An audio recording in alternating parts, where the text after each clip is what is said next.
Hey everyone, you're watching We Had That, and today I'm going to talk about the 1970s Metal Man Roton action figure from Z Toys. I've been researching the Metal Man line of action figures for several years now. Their die-cast metal construction and numerous points of articulation, combined with multiple themes such as space, military, robots, and policemen, made them cool and curious toys. Yet, unlike many of the toys of the time, it seems that most people don't remember them. For many years, Metal Man figures were misidentified as Micronauts and were more often found at garage sales thrown in with other Micronauts than on their own. Their height and die-cast metal construction made them very similar to the Galactic Warrior and Space Glider from the Micronauts line in particular. Although I've learned a lot about these cool metal toys, I've found very little documentation on Metal Men compared to other lines from the 70s. I'm sure part of the reason is that Z Toys was a relatively small company, so there weren't as many Metal Man figures out there as many other lines. And there also weren't as many print ads, which makes it more difficult to pinpoint release dates. As far as I know, there were no commercials or tie-in products like comic books, lunchboxes, or board games. There was no Metal Man cartoon or movie to help promote the toy line either. All of this, combined with the variety of packaging variations over the years, has made it difficult for me to tell exactly what came out when within the Metal Man line.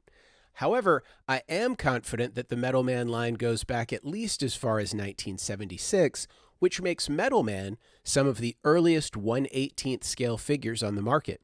That also puts Metal Man in stores when Star Wars hit theaters in 1977 and before the 1/18th scale became the go-to size for action figures for almost a decade. Kids who were excited about the Star Wars movie wanted space toys, and I'm sure the Metal Man line benefited from this lack of official Star Wars figures. I would imagine Metal Man figures served as stand-ins for C-3PO and Stormtroopers, among others, until the real figures were available. I wonder how many rascal robots were paired with Metal Man by kids who wanted R2-D2 and C-3PO. Even when the first wave of Star Wars figures finally did arrive in stores, what kid in the late 70s wouldn't want more robots to fill out the cast for his Star Wars adventures? Now, technically, Roton is 3.5 inches tall rather than 3 3/4 inches tall, which makes him slightly shorter than your average vintage Star Wars figure. But since Star Wars figures varied in height, he still fit along nicely with Luke Skywalker and his robot friends.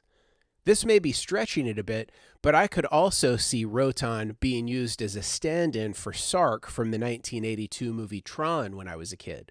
I know Roton doesn't look all that much like Sark, but the shape of his head and the fact that he's red would have been enough for me to use him as a stand-in if I'd had Roton as a kid.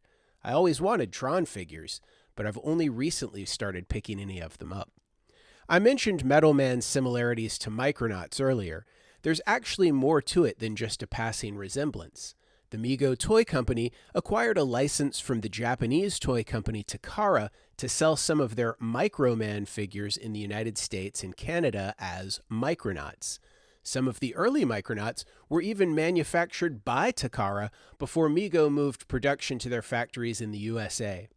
I don't know if Z Toys had a similar license with Takara, but they definitely used some of the parts from the Microman line to make some of the Metal Man figures. Here's Takara's figure Gaki next to the Metal Man Roton. You can clearly see that Roton's legs and torso come directly from the Microman figure.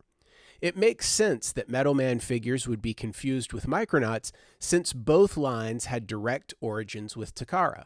Although the blue and silver Metal Man named Roton is the one that I see most often, Roton was a popular figure as well. One reason we don't see as many Roton figures is, I believe, because this red and silver Metal Man seems to have been released later in the line. Roton, Major Mercury, Sergeant Silver, and Corporal Chrome have all been found on packages marked 1976, while as far as I know, Roton has not. Additionally, Roton has been seen with fewer packaging variations than the rest of the figures, so it would make sense if the others hit the stores before Roton. I have seen him in the 1979 Z Toys catalog, and I've seen him carded on a 1979 Z Toys card, so I know that he was available at least by 1979.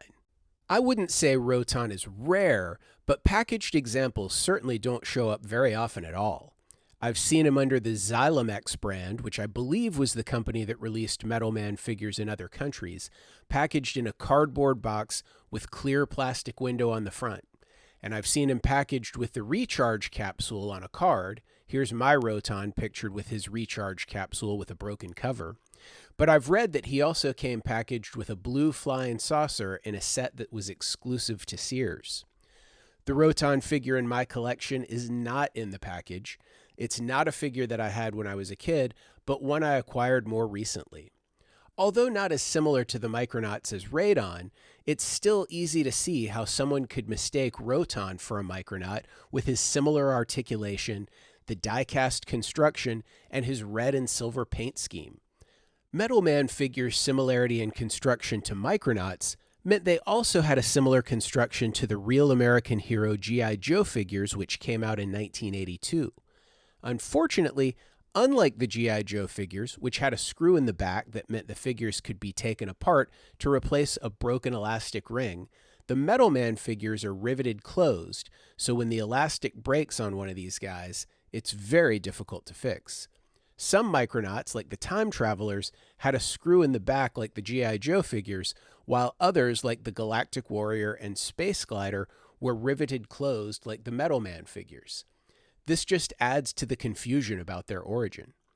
With a confusing similarity in appearance to some of the 3 3/4-inch Mego Micronauts and little to no advertising, the Metal Man toy line of die-cast action figures has all but faded into obscurity. But that doesn't change the fact that there's some seriously awesome action figures who still stand out from the other lines in their scale. I find that Metal Man figures fit into the line so well that I've made them honorary Micronauts. And I'm sure I'm not alone in this decision. I would have loved to have had each of the characters in the Metal Man line as a kid, and I hope to add more of these great die-cast figures to my collection soon. What do you think of Roton and the other Metal Man figures? Did you have any of these figures from this line as a kid? Did you ever think that any of the Metal Man figures were Micronauts? Tell me in the comments below. Also, please give this video a like and share it on social media. If you enjoy my content, please subscribe to my channel and hit that notifications bell so you'll be notified when I post new videos. And one last thing, if you're a fan of toys, you should know about ToyLanta, the biggest toy show in the southeastern United States, held annually just north of Atlanta, Georgia. Visit ToyLanta.com for more information. As always, thanks for watching.